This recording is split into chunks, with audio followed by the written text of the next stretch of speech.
We're now joined in studio by Mr. Plaatjes the COO of the public broadcaster. Ian, thank you so much for joining us. Of course, a lot to unpack here. Firstly, please confirm to us what this in principle agreement means. Okay. Between then and now, I can take the in principle out. We do have an agreement, and we will be doing the official signing probably later this evening, hopefully. We have agreed to 16 games. It will be all the Springbok games, plus the opening and the closing ceremonies. We'll take 2 games from each of the group games. We'll have 2 quarterfinals, 1 semi-finals, obviously the one that the Springboks will be playing in, and then both the bronze final and the final. Yeah. Well, that's a good one, because I was going to ask you, another, question of, will all South Africans be able to view all of these 16 matches, and will all of these 16 matches entail the Springboks playing? But I think that you've answered it. Sadly, no. So it's a partial victory for South Africa. They are still restricting us from putting it on the OVHD platform, and that's where our sport channel is.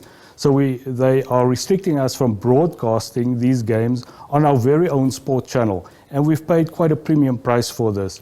I hope and trust that in the interest of nation building and social cohesion, that they will change their minds and allow all South Africans to really get behind the Springboks, and just maybe we can witness another miracle. And by they, you mean MultiChoice? Yes, indeed.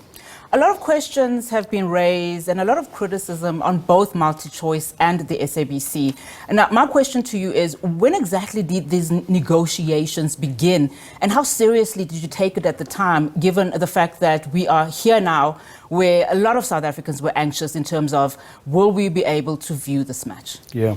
So in earnest, 2 years ago, and it wasn't just about the Rugby World Cup, it was about a whole host of other things. They do the same restrictions on PSL, for example. So it was around that. It was Cricket World Cup, it was Athletic South Africa, and a whole host of other things where they have exclusive rights for free-to-air rights, which just doesn't make sense.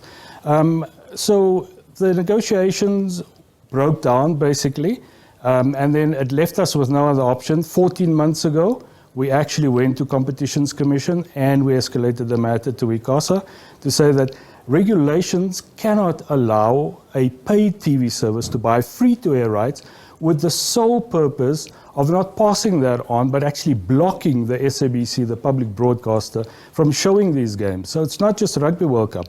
We're going to have the same challenge with cricket in 2 months' time. We have the same challenge with PSL.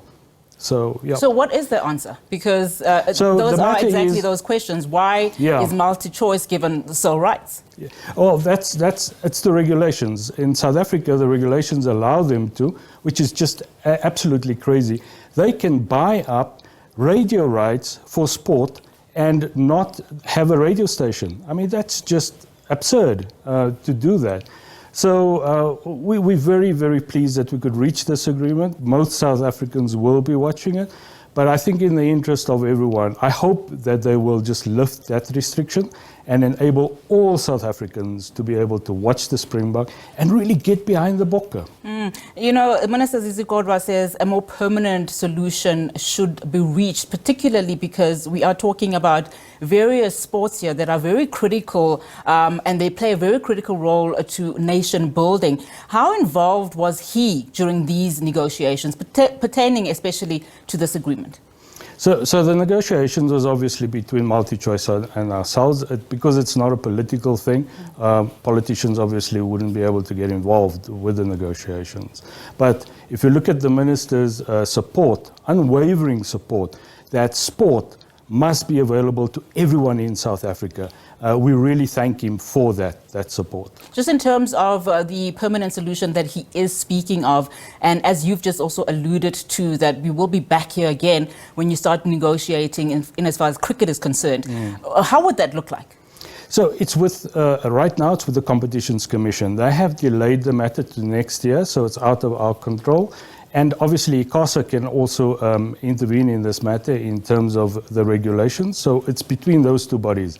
But I think between now and them coming out, we need to get the sponsors, we need to get South Africans, we need to get everybody to make sure that we don't have this, what we believe as anti-competitive behavior, and just get behind the SABC to stop this nonsense, so that we could actually make sport available to everyone in South Africa. You talk about anti-competitive behavior. A lot of critics obviously saying that this negotiation that has dragged on for so long between the SABC and MultiChoice has very little to do with money. Well, it's got everything to do with money. So they had the rights to free-to-air. They blocked us from getting that rights. They put extremely restrictive conditions on that, as I said, OVHD. At one stage, they even didn't want to allow us to have live games. They wanted, after the game, the final whistle, only then we can do that. Right now, we're going to have many people in South Africa being able to watch the Springboks play without having a premium package on MultiChoice. If this was not concluded, that wouldn't have been the case. All right, let's end this discussion with good news. I think it is a win, even though it's not entirely a win in terms of only being given those 16 matches. What can South Africans expect from tomorrow and going forward? So we're aggressively rearranging the schedule. That's another ploy that they do. They wait till the last minute to be able to conclude these rights, to disrupt our business, basically. But we're on top of it. We're rearranging the schedule. We will be going live tomorrow with the opening ceremony. Obviously, pending, they still need to give us the feed, and I'm not anticipating any more problems from them, certainly not around the Rugby World Cup. We'll be negotiating with them on other things going forward.